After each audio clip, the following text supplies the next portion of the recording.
La démarche Mix-Up, elle vise à mettre davantage de mixité dans des métiers qui sont historiquement masculins et, vous le savez, dans des effectifs qui sont historiquement masculins. Alors si on veut que plus de femmes ou davantage de femmes rejoignent notre groupe, il convient de mettre en place des transformations, et en particulier sur notre culture d'entreprise, afin de construire ensemble une culture de l'égalité. Il nous convient d'adapter notre mode de fonctionnement, mais aussi notre mode de pensée. Et ces rendez-vous EGAPRO, ils sont là pour nous permettre de changer d'angle de vue. Alors, je suis ravie aujourd'hui de recevoir Carlotta Gradin, présidente d'ONU Femmes France, parce que nous allons nous questionner sur le rôle des entreprises face aux violences dites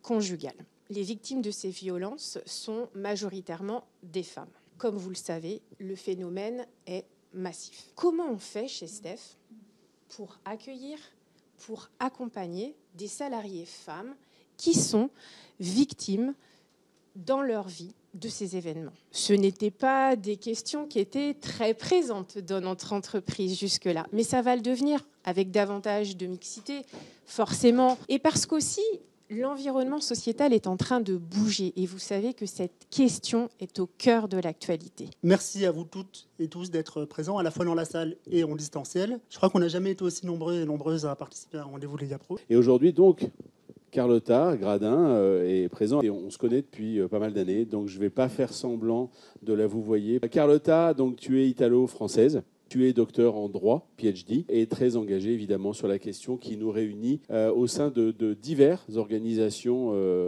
internationales. Tu es, depuis pas très longtemps, présidente d'ONU Femmes France. ONU Femmes France est donc la structure qui relaie en France, l'association qui relaie en France les actions de l'agence onusienne. ONU Femmes France a co-signé avec l'Association nationale des DRH, donc l'ANDRH, un guide dont le titre est le suivant, c'est « Violences faites aux femmes, quel rôle pour les DRH et les managers ?» Est-ce que tu pourrais nous donner un petit peu quelques chiffres en fait, par rapport à l'ampleur de ce fléau dans notre pays?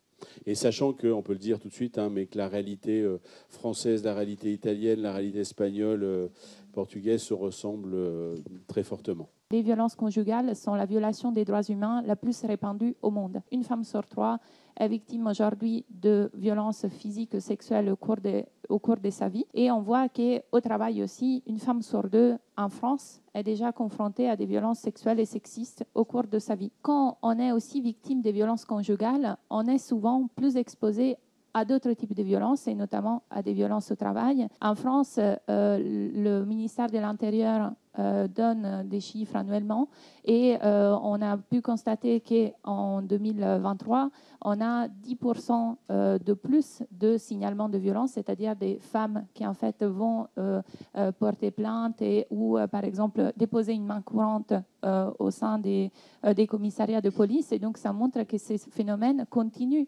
à augmenter.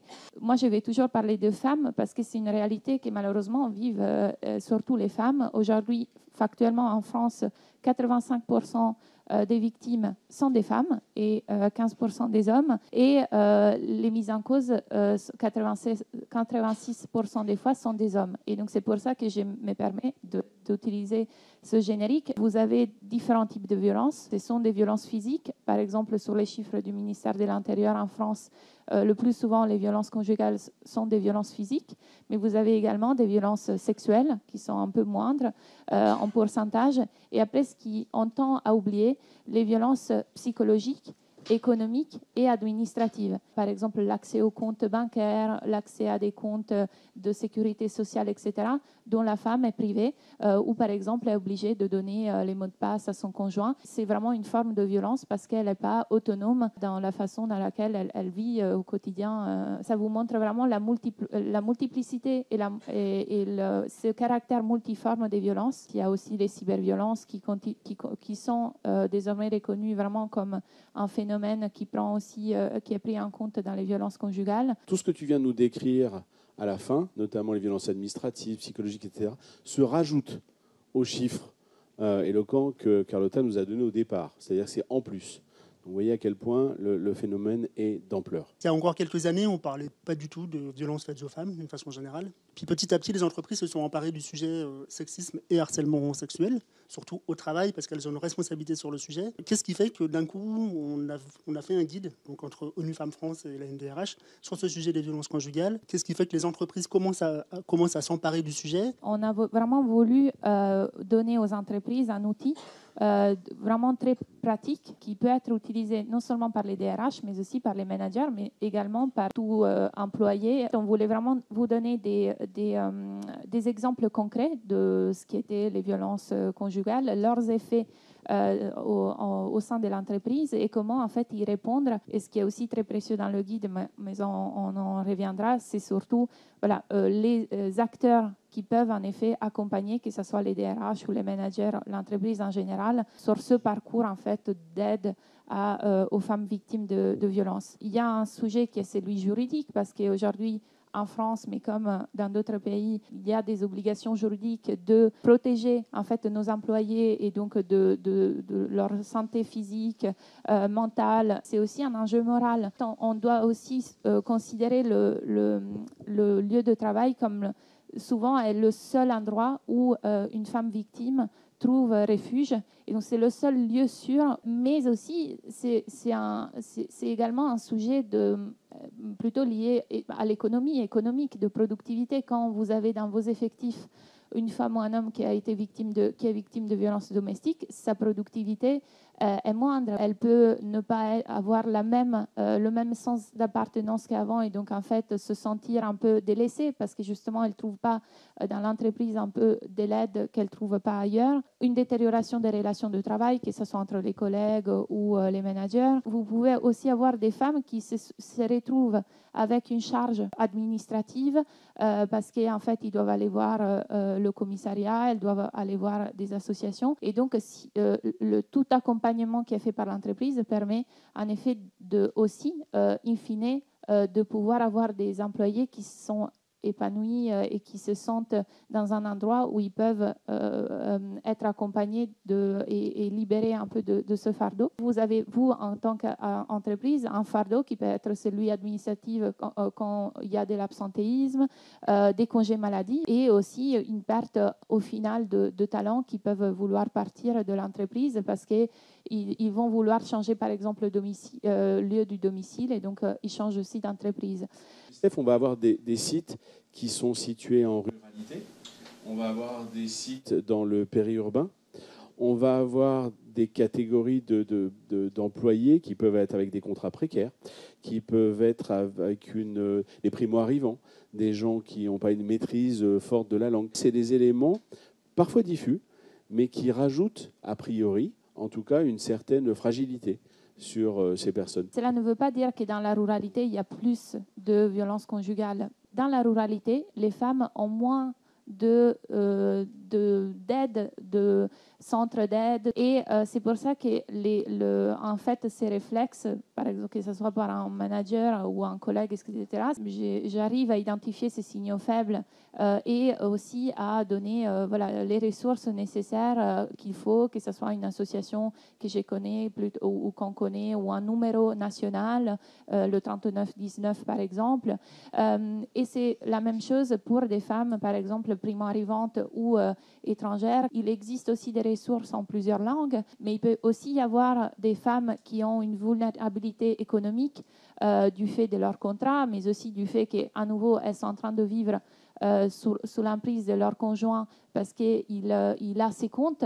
Et donc, en fait, il peut y avoir aussi des sujets qui sont liés vraiment à son autonomisation financière. Et donc, il y a des dispositifs qui sont plus adaptés, notamment, par exemple, avec le 3919 par téléphone ou de sites en ligne. Il est important de pouvoir, en effet, identifier ces signaux faibles parce que dans la grande majorité des cas, les femmes ne parlent pas. Et donc, en fait, on arrive à avoir ce témoignage, mais parce qu'on pose la question, parce qu'on a identifié quelque chose dans son comportement. Il faut vraiment qu'on se met dans une attitude plutôt proactive. Donc une baisse, par exemple, de concentration, de motivation, d'investissement professionnel et vraiment injustifié, de l'irritabilité, de l'énervement.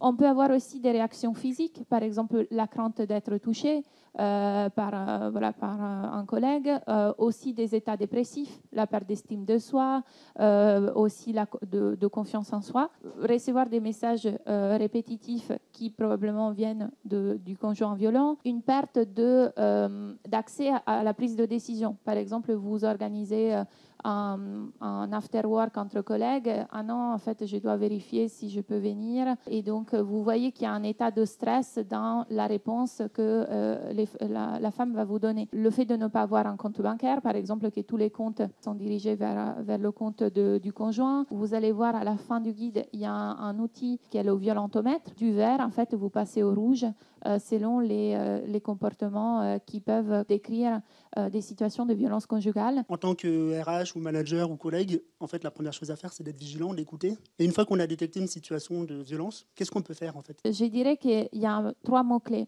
Informer, orienter et aider ou porter assistance. Le premier, c'est l'information, parce que souvent, les femmes ou les hommes ne connaissent pas déjà ce qu'est peut-être une violence conjugale. Vous avez ce qu'on appelle l'emprise, qui est en fait ce terrible mécanisme qui se met en place et en fait dont on est victime et on ne s'en rend pas compte. Très peu de femmes connaissent leurs droits dans une phase où on peut avoir détecté une violence. Donc, on peut orienter les femmes vers des associations qui sont spécialisées.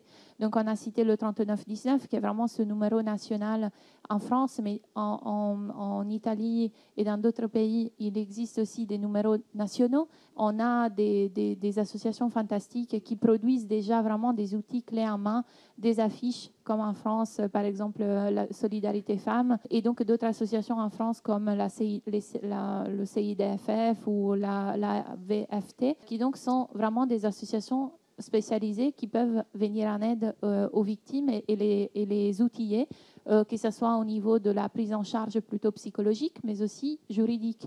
Vous avez aussi un autre volet qui est celui de offrir une assistance vraiment pratique en interne à vos collaboratrices ou collaborateurs. C'est par exemple la flexibilité, comprendre un peu ses besoins, par exemple si elle doit aller voir l'association ou le commissariat, etc. Un déblocage anticipé du plan d'épargne, ça c'est vraiment pour les femmes qui n'ont pas de ressources économiques. S'assurer qu'en effet votre collaboratrice ait un logement, prévoir des mobilités dans d'autres sites, si c'est possible, des avances sur le salaire, etc. C'est quoi la posture qu'on peut avoir? Qu'est-ce qu'on peut dire, pas dire à ces femmes quand on est RH, quand on est manager ou collègue? Ça, c'est une question vraiment difficile. Moi, ce que je vous dis, vraiment, comme on l'a fait avec la NDRH, c'est des choses... le produit, en effet, d'études, d'expériences, etc. Mais après, vous allez être confronté à l'humain, des situations qui peuvent être un peu différentes, des personnalités très différentes, etc. Il y a la bienveillance, le respect, l'écoute et la sécurisation. Avoir un témoignage, c'est toujours très difficile à encaisser. La bienveillance et le fait de se montrer dans une posture d'écoute est vraiment essentiel. Avant de faire toute action que ce soit, il faut l'accord de la victime. Donc ça, c'est vraiment un principe qu'il faut avoir à l'esprit. Et du coup, vous pouvez aussi être confronté à des situations où vous avez une description de faits que vous trouvez terrible et vous invitez la personne à aller porter plainte, par exemple, ou à en parler, par exemple, aux ressources humaines, et la personne ne veut pas. Donc, sauf à être dans un cas de non-assistance à personne en danger, vous pouvez rien faire. Il faut vraiment se mettre à leur place et comprendre ce mécanisme d'emprise, de honte, parce qu'à nouveau, aujourd'hui, on en parle et je suis ravie qu'on en parle dans une entreprise comme la vôtre, mais ça reste un sujet tabou, ça reste un sujet où les femmes ne veulent pas être considérées victimes pendant toute leur vie. Il y a aussi des questions très simples que vous pouvez poser à vos collaboratrices. Vous vous sentez menacée ou en danger pendant l'exercice de vos fonctions ou par exemple dans votre domicile familial? Est-ce que vous avez subi des événements particuliers qui vous ont fait du mal? C'est une question très simple, anodine, mais qui peut en effet faire un peu ouvrir la discussion. Ça va permettre à la collaboratrice de dire « je me sens écoutée ». je suis dans un environnement qui est sécurisé et où je me sens en confiance. Et donc, peut-être, au prochain rendez-vous, je vais en dire un peu plus. Et après, il y a des erreurs vraiment à ne pas commettre. Avant tout, il ne faut pas banaliser ou minimiser les faits. Ne pas décourager, par exemple, la victime à engager une action. Éviter des phrases, par exemple, à ta place, moi, j'aurais fait ci ou j'aurais fait ça, qui peuvent être en effet culpabilisants. Donc, en fait, c'est la double peine pour la victime. Ne pas la juger, ne pas mettre en doute sa parole, notamment en raison d'une dénonciation qui arriverait tardivement. Ensuite, on va plutôt parler de la culture qu'on peut créer dans une entreprise. Cela vraiment va vous donner tous les moyens et les cartes pour faire en sorte que la culture d'entreprise soit la plus inclusive, mais aussi la plus bienveillante possible lorsqu'on vous pouvez avoir des cas de violence conjugale. Et ça va aussi permettre à des personnes qui ne sont pas victimes d'être vraiment éveillées sur ce sujet et de porter en effet cette connaissance dans leur entourage. J'ai vu tes retards, j'ai vu ce manque de concentration. Je me demande est-ce que tu vis ça ? Est-ce qu'on peut poser la question aussi directement que ça à nos employés ? Si c'est fait dans un contexte, par exemple, où vous demandez à cette collaboratrice un entretien et que vous lui expliquez, oui, parce qu'en fait, ça permet de mettre des mots sur des choses qu'on a vues. Après, ça dépend aussi du contexte, de la personnalité aussi de la personne. Il y a aussi en quelque sorte une prise de risque, mais pourquoi ? Parce qu'on doit penser à la cause plus globale, qui est celle de dire on est en train d'aider une femme, une collègue, un membre de notre équipe, et donc on peut vraiment changer le cours de sa vie à un moment donné quand, par exemple, on pense aussi à des cas extrêmes de violence conjugale qui va déboucher en effet sur un féminicide. Il y a 15% d'hommes victimes de violences au sein du couple, mais voilà, l'immense majorité, par contre, des auteurs sont des hommes. Comment on fait pour amener cette question dans un environnement très majoritairement masculin ? Il ne faut pas tomber dans la stigmatisation des hommes. Il y a des hommes violents et il y a des hommes qui ne sont pas violents. Nous, ce qu'on vraiment on cherche de toucher, c'est les hommes qui ne sont pas violents et qui veulent être alliés de la cause. Vous pouvez aussi être aux côtés des femmes pour faire avancer les choses.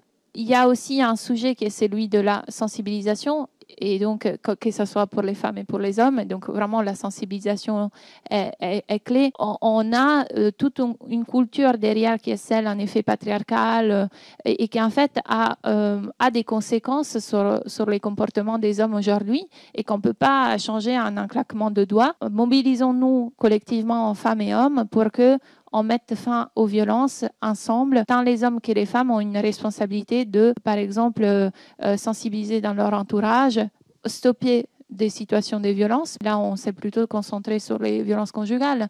Mais quand vous sentez une remarque sexiste, vous voyez des comportements inappropriés et que vous êtes tous des hommes, prendre l'initiative de dire stop et de dire non, ça c'est intolérable, je ne l'accepte pas. C'est vraiment important de parler aussi des violences conjugales envers les hommes, parce que vous avez aussi toute une stigmatisation et des injonctions, des stéréotypes que ces hommes vivent. C'est très difficile pour les femmes de parler, mais c'est aussi très difficile pour les hommes d'en parler. Vous, les hommes, vous êtes victimes aussi du système patriarcal qui vous décrit comme des hommes virils, où vous ne pouvez pas en effet montrer vos sensibilités et vos difficultés et faiblesses. Et donc, à nouveau, c'est très important d'instaurer dans l'entreprise ce climat de bienveillance et de sécurité pour les deux sexes. Est-ce que la sensibilisation, parce que je suis une optimiste, ça peut aussi changer le regard des hommes sur leur comportement? La grande majorité des hommes, c'est des hommes qui en fait ne sont pas violents, ne souhaitent pas se positionner sur ces sujets, sont plutôt neutres. Et en fait, grâce aux sensibilisations, les témoignages qu'on peut avoir, c'est des hommes qui se disent en fait, je vais prendre ma part sur ces sujets et je veux y contribuer parce que je trouve que c'est inacceptable. Malheureusement, vous avez aussi des cas d'hommes qui l'ont très mal perçu. Les effets, on ne les voit pas forcément dans l'immédiat. on le voit à moyen et à long terme. Avec les sensibilisations ou aussi des formations un peu plus poussées, on met des graines. Après, les comportements changent quand, en effet, les sensibilisations sont faites régulièrement. Un collègue, une collègue, on sent qu'elle va pas bien, elle arrive un petit peu à se confier, mais elle veut pas se dévoiler auprès de la DRH, par exemple, du manager. Nous, on est, comme vous avez dit tout à l'heure, en position de non-assistance à personne en danger. Moi, j'aurais tendance indirectement à aller voir la DRH, lui en parler, mais lui expliquer aussi que la personne, elle n'ose pas se dévoiler. Peut-être qu'elle a peur de tout ça. Et j'irai quand même en parler indirectement, sinon je pense que je n'arriverai pas à dormir. Quand on est RH, on a été formé pour ça, on a une sensibilité là-dessus. Donc je pense que c'est une bonne voie. Par exemple, en parler sans identifier la personne, prendre les conseils aussi des équipes RH, ça c'est vraiment essentiel.